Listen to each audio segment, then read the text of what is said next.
En mi guardia estaré de pie y sobre la fortaleza estaré firme. Vigilaré para ver qué dirá y qué tiene que responder a mi queja. Entonces el Señor me respondió diciendo: escribe la visión y grábala claramente en tablas para que corra el que las lea. Aunque por un tiempo la visión tarde en cumplirse, al fin ella hablará y no defraudará. Aunque tarde, espéralo, pues sin duda vendrá y no tardará. He aquí aquel cuya alma no es recta, dentro de sí está envanecido, pero el justo por su fe vivirá. Y aunque el traidor se enriquezca, no prosperará el hombre arrogante. Ensanchará su garganta como el Seol, será como la muerte y no se saciará. Reúne hacia él todas las naciones, congrega hacia él todos los pueblos, pero no han de levantar todos estos la voz contra él con refranes y sarcasmos. Le dirán: ay de aquel que multiplica lo que no es suyo, ¿hasta cuándo ha de amontonar sobre sí las prendas empeñadas? ¿No se habrán de levantar súbitamente tus acreedores y se despertarán los que te opriman y serás para ellos objeto de rapiña? 8. ¿Por qué has despojado a muchas naciones? Todos los demás pueblos te despojarán a ti, a causa de la sangre humana y de la violencia hecha a la tierra, a las ciudades y a todos los que habitan en ellas.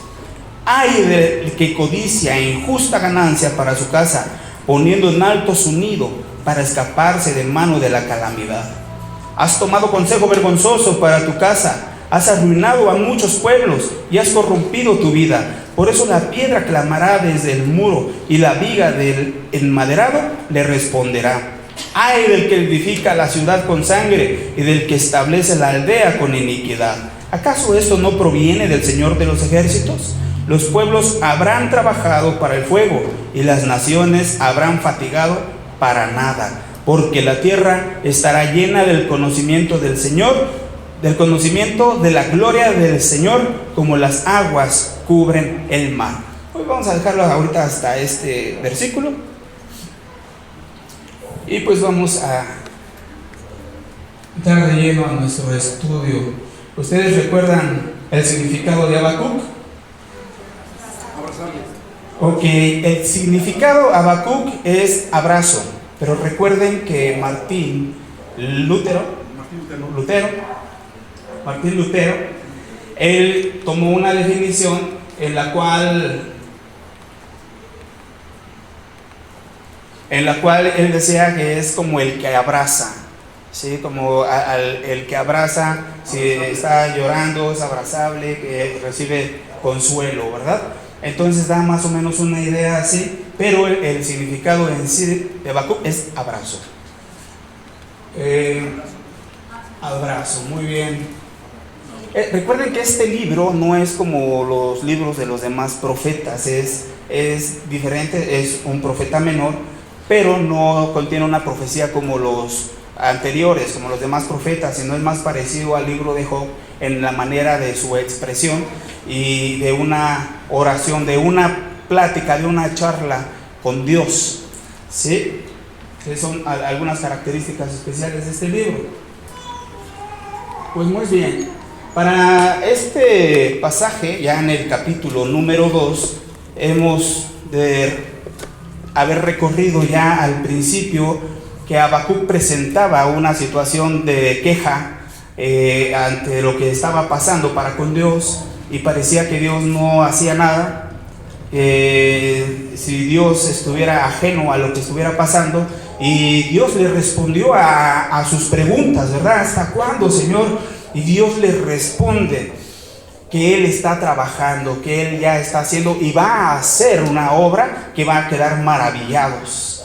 Y bueno, para eso Habacuc vuelve a quedar confundido en el sentido de que Dios le da una respuesta a su pregunta. Estaba habiendo mucha violencia y la respuesta de Dios es que habría de venir el castigador Babilonia para disciplinar, castigar a los de Judá aún con violencia, de una manera violenta. Y bueno, dice Habacuc: pero ¿cómo, Señor? Es que tú vas a castigar a tu pueblo con alguien que es más injusto que tu pueblo. No podía entender esta situación Habacuc, y el día de hoy pues con una pregunta, termina en el capítulo 1, y el día de hoy pues vamos a encontrar que Dios responde a esa pregunta.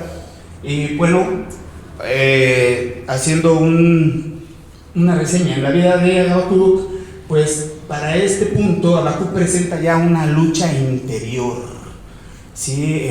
Desde un principio, bueno, él ve las circunstancias y de lo que él conoce de Dios, lo que está pasando, y bueno, recibe gracias, recibe respuestas de Dios, pero aún en ese sentido de quedar confundido, pues se crea una situación en su mente, ¿sí? En su corazón, a una lucha interior, personal, entre lo que él cree y lo que está sucediendo en el mundo, ¿sí? O sea, cómo Dios permite que pase todo esto.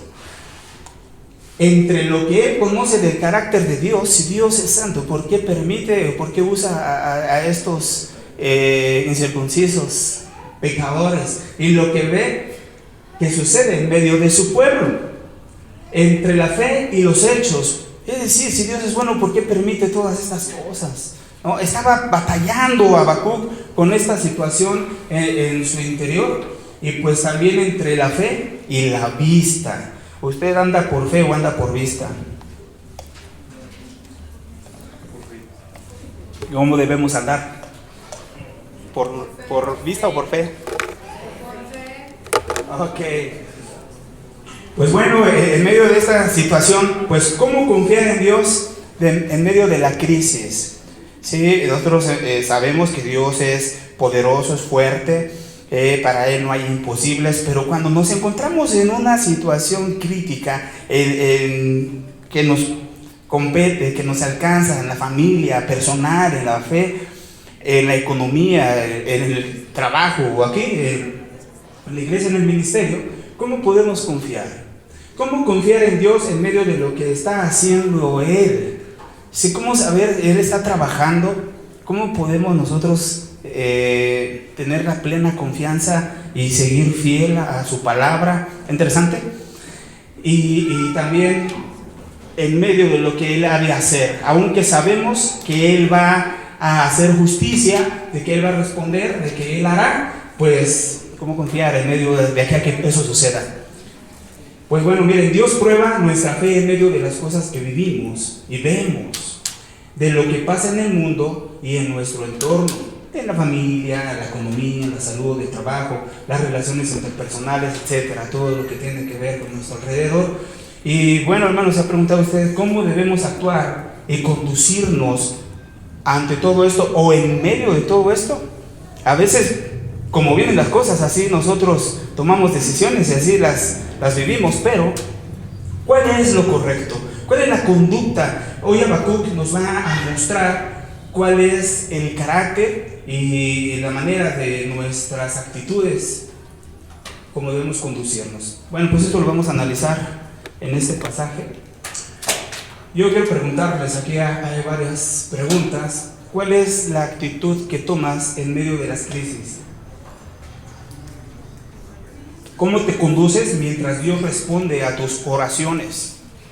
Estás orando por algo, ¿sí? ¿Cómo te conduces mientras Dios te da la respuesta, mientras Dios hace las cosas, aun que las cosas se pongan peor? ¿Cuál es la actitud que tomas durante la disciplina de Dios? ¿Cuál es?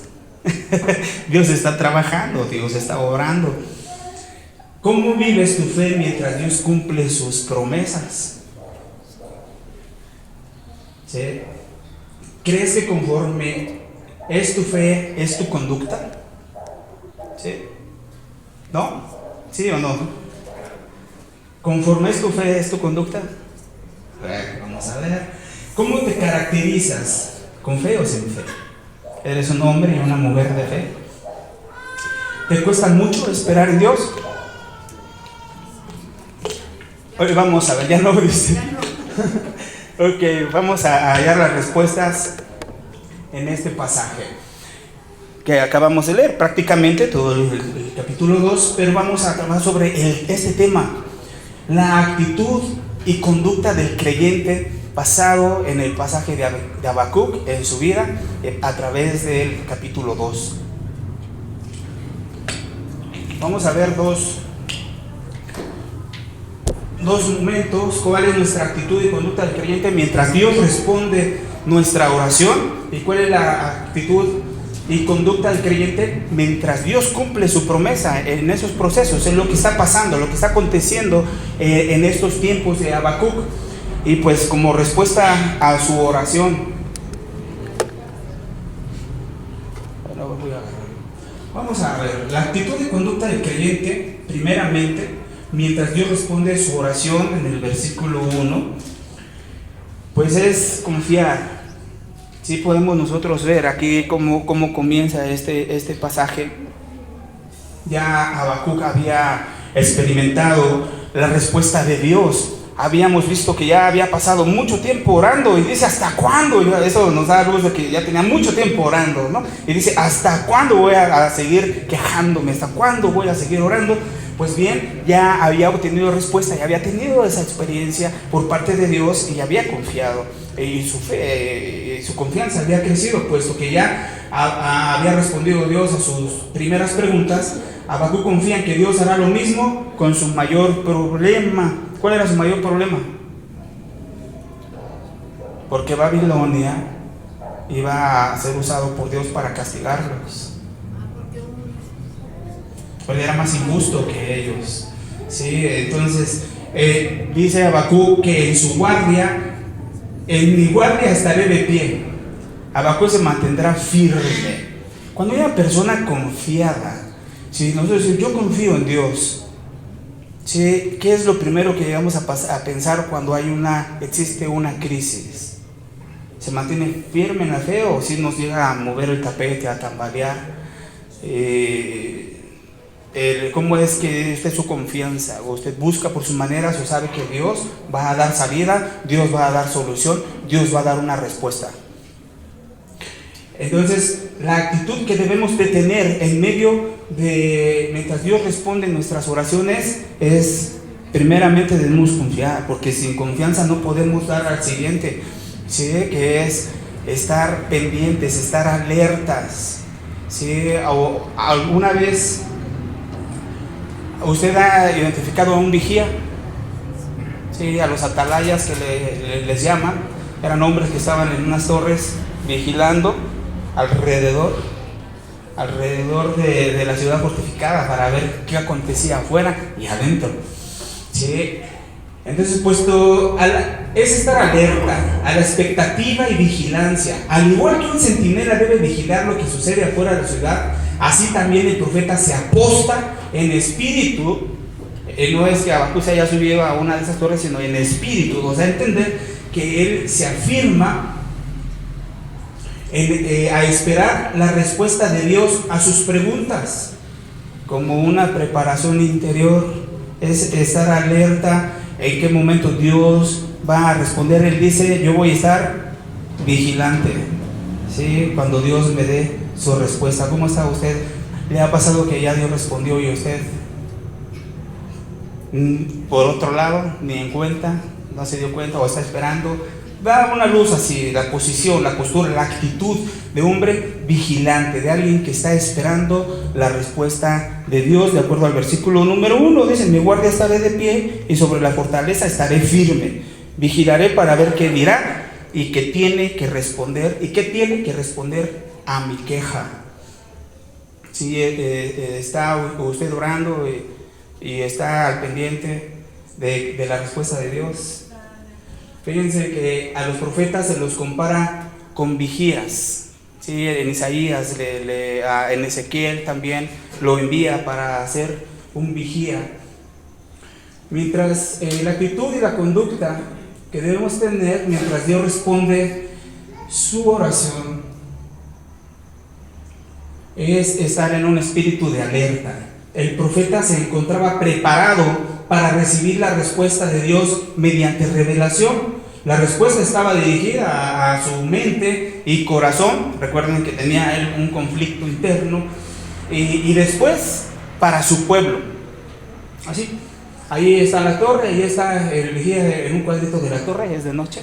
Ahí para que más o menos nos demos una idea cómo estamos vigilando, estamos vigilantes. Una actitud mientras Dios responde a nuestra oración. O usted se desespera. Y yo dice, Dios no me responde. ¿Cómo usted las vive? ¿Cuál es la actitud que toma? Ahorita platicamos. La actitud de conducta del creyente mientras Dios responde también viene ahí en el versículo 2, que tiene que ver con escuchar. Si Dios le respondió a Habacuc, le mandó que escribiera en tablillas de revelación, fíjense, sí le respondió.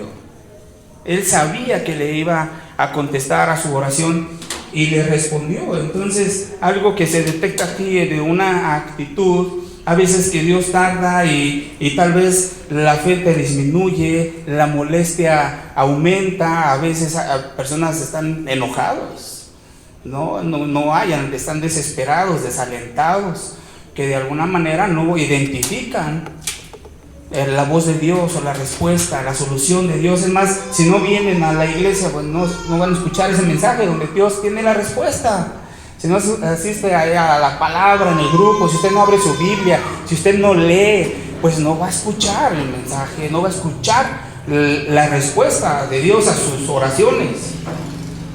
Tal vez Dios respondió a Habacuc y le mandó que escribiera en tablillas la revelación que le daba. Y así fue. En aquel tiempo eran grabadas en arcilla, barro, como las que usaban en la plaza del mercado, con anuncios públicos, con letra grande y clara.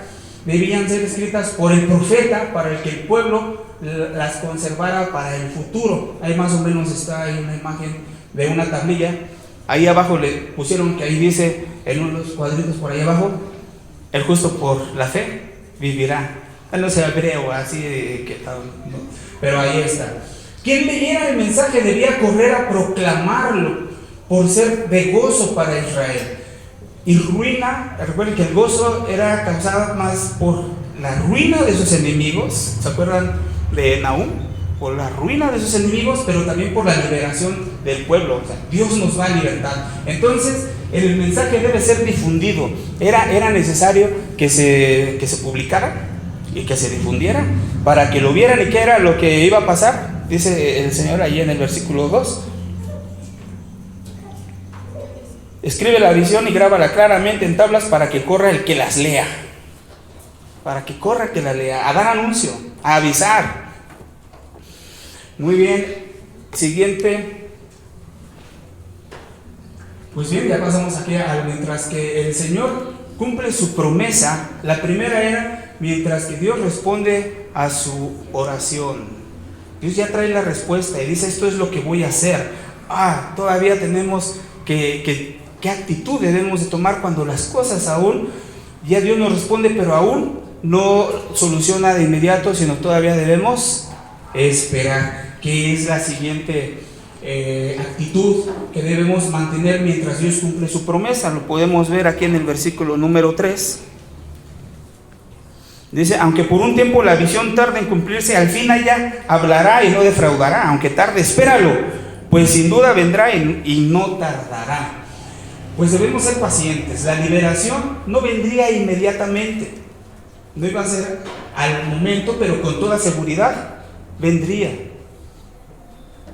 La demora se halla solo en el corazón humano. ¿Usted sabía eso? La tardanza, la demora, la desesperación se encuentra aquí en el corazón, en nosotros, porque Dios obra los detalles de conformidad con su propio plan. Él no ni los adelanta. Ese propósito de Dios no se puede adelantar ni retrasar, se cumple en el tiempo señalado. Entonces, para nosotros es tardanza, ¿verdad? Pero para Él es en el momento adecuado. La visión se apresura a su cumplimiento, va a pasar. Esa es la espera de cualquier sitio. ¿Cómo usted actúa? Vaya pensando ahorita en sus respuestas. Vamos a platicar un ratito respecto a esto. ¿Cómo es la actitud que usted toma en estas circunstancias? ¿Sí? Y de acuerdo precisamente a su fe, pues es la manera en que nosotros actuamos, ¿no? Nos conducimos. La actitud y la conducta del creyente mientras Dios cumple su promesa. Estamos todavía analizando debemos ser pacientes, es ser paciente. El fin del que habla aquí no es el fin de los tiempos de los gentiles. Esta profecía que le da Dios a Habacuc no es la que nosotros estamos esperando al final de los tiempos, sino iba a ser para en esos días exclusivamente para el reino de Babilonia, donde el rey era Nabucodonosor. ¿Cómo es, Mile?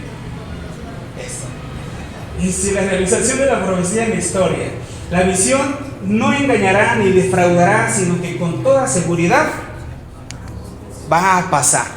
¿Sí? Eso es lo que diferencia a los profetas. Y esto es lo que, por eso es que es elegido este profeta, porque sucedió lo que dijo que había de pasar. Si no pasaba, ¿qué es lo que está escrito? Cuando un profeta anuncia una profecía y no se cumple, falso, es falso.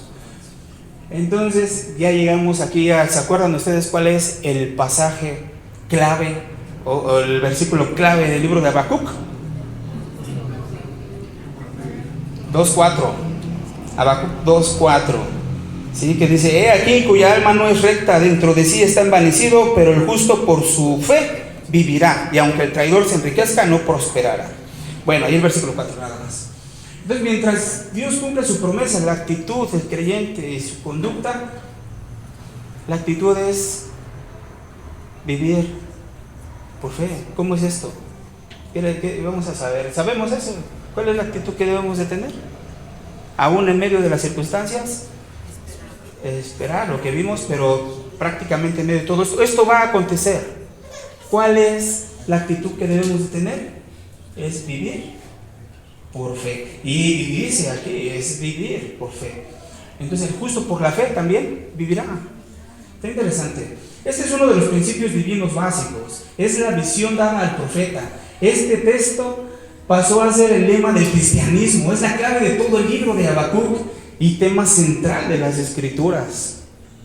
El justo por la fe vivirá. En este versículo hace un contraste entre las personas en su carácter frente a los sucesos de la vida. ¿Sí? En este versículo Habacuc hace ese contraste. El justo por la fe vivirá. No se trata de dos clases en Israel, lo que nos quiere puntualizar. No es en Israel existían estas dos clases, sino los que rechazarían con soberbia la profecía y los que creían. Se hace referencia específicamente a los orgullosos caldeos, que son los babilonios, cuya alma no es recta, ¿sí? Y por el otro lado, aunque en un sentido secundario, estas verdades se pueden aplicar a toda persona incrédula, ¿sí? Habacuc presenta dos tipos de personas. Aquí tenemos en el versículo 4, aquel cuya alma no es recta, dentro de sí está envanecido, pero el justo por la fe vivirá. Entonces, por un lado, los no rectos. El corazón del babilonio está engreído, no es recto, lleno de engaño y deshonestidad. Está en el camino de la destrucción. Por el otro lado, los rectos o justos, los piadosos de Israel, los piadosos del pueblo, por la fe vivirán. Fe en el sentido de creer en Dios, por supuesto. Aquí se encuentra la razón de la vida o la muerte. Continuamos. La actitud que debemos tomar es vivir por fe. Aquel cuya alma nos da a entender que hay personas con el alma recta y las que no tienen el alma recta. No todos somos almas rectas, no todos son creyentes, no es de todos la fe, no todos son salvos. Que no todos iremos a morar con el Señor. Hay creyentes e incrédulos, hay santos e impíos. Es el contraste que está haciendo Habacuc. Hay santos y hay impíos, hay justos e injustos, hay almas rectas y almas no rectas. Se distinguen cada uno de estos por su carácter. El alma no recta se ensoberbece. El no creyente es orgulloso, no se postra delante de Dios, no lo reconoce como digno de fe y confianza, no reconoce al Señor Jesucristo, se caracteriza por buscar su salvación en sí mismo y no en Dios. Por tanto, no vive para Él, ni le busca. ni le sirve, ni le ora. Y si le llega a orar, es para buscar ayuda para él, por lo que les puede dar, pero no le busca a él por quien es él. El justo posee el alma recta. Él es el que ha creído que Dios es Dios y que gobierna en el universo. Es humilde, no es arrogante. El justo es el que se postra delante de Dios y reconoce su condición. El justo busca la protección de Dios. El justo ora, clama a Dios, intercede por los demás, se deleita en el Señor. El justo pone sus cargas sobre él. El justo, su seguridad del justo está en Dios, y cree y confía que Él le ayudará. El justo es generoso con el necesitado y sabe que Dios es su protector, su defensor. El justo sabe que la verdadera sabiduría está en Jesús. Sabe que practicar la palabra es lo más justo, lo sabio, lo recto, lo puro, lo correcto, aunque las circunstancias sean adversas. El justo anda por fe y no por vista. Aunque haya un caos alrededor, sabe que Dios tiene el control de todo. Dios es su Rey, su Señor, su paz en medio de un mundo en decadencia. El justo sabe que es justo no por sí mismo, sino por la misericordia de Dios. Sabe que Dios es su Salvador y no él mismo. Sabe que no hay nada bueno en la carne, nada bueno en él. El justo reconoce la gracia de Dios y por la cual le es fiel. Habacuc mencionó 5 ayes en este pasaje. Nosotros vamos aquí a darle una recorrida porque tiene que ver precisamente con este contraste que hace Habacuc en la manera, la conducta que debe vivir, que debemos vivir. ¿Sí? Y el justo dice por su fe, mientras pasan todas estas cosas, por su fe, Dios le da a Habacuc a manera de un canto que viene en 5 estrofas de 3 versos cada una, con un cántico de sarcasmos, y son tomados y proferidos por las naciones que se encuentran aquí, que habla en el versículo 5. ¿Cuáles son esas naciones? Todas las naciones que tomó como esclavos. Después el primer ay denuncia el pecado, los pecados. Aquí le deja ver a Habacuc, ¿sí? en la diferencia. Primera ay denuncia el robo y la usura de Babilonia hacia los pueblos de alrededor, y culmina diciendo que el despojador será despojado, el saqueador será saqueado. Esto ya lo hemos visto, lo he resumido de una manera muy ¿cómo es? Muy resumido, ¿sí? Muy concisa. De manera que, bueno, aquí en nuestro pasaje ustedes pueden ver los ayes, sí, que tenemos son 5. Y pues el primero es que denuncia el robo y la usura de Babilonia. El segundo ay denuncia la codicia y la vanagloria, ¿sí? Y estos que son codiciosos, que no tienen llenadera, ¿sí? Y que ya tienen y buscan más. Y aparte se atribuyen todo a ellos mismos, su poder, sus ganancias a ellos mismos. Pues bueno, lo que están buscando con este pecado pues es que venga contra su alma, y a ellos pues su ruina total. El tercer ay denuncia el homicidio para construir ciudades, un pecado tremendo que Dios no le agrada. El propósito de Babilonia desde su fundación era gobernar el mundo, usurpando el poder y la gloria, y pareciera que lo estaba logrando al ser el primer imperio.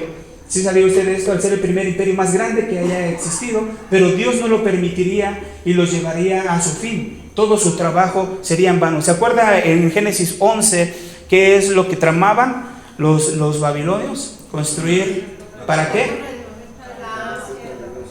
Para que todos los pueblos y las naciones se sometieran a ellos, ¿no? Ellos los gobernaran. El reino babilónico debía perecer y ser reemplazado, así como ceder el paso al reino de Dios y de Jesucristo, para que la tierra llegue a estar llena de la tierra, del conocimiento y de la gloria de Dios, como las aguas cubren la mar. Aquí sí alude a que esto va a acontecer.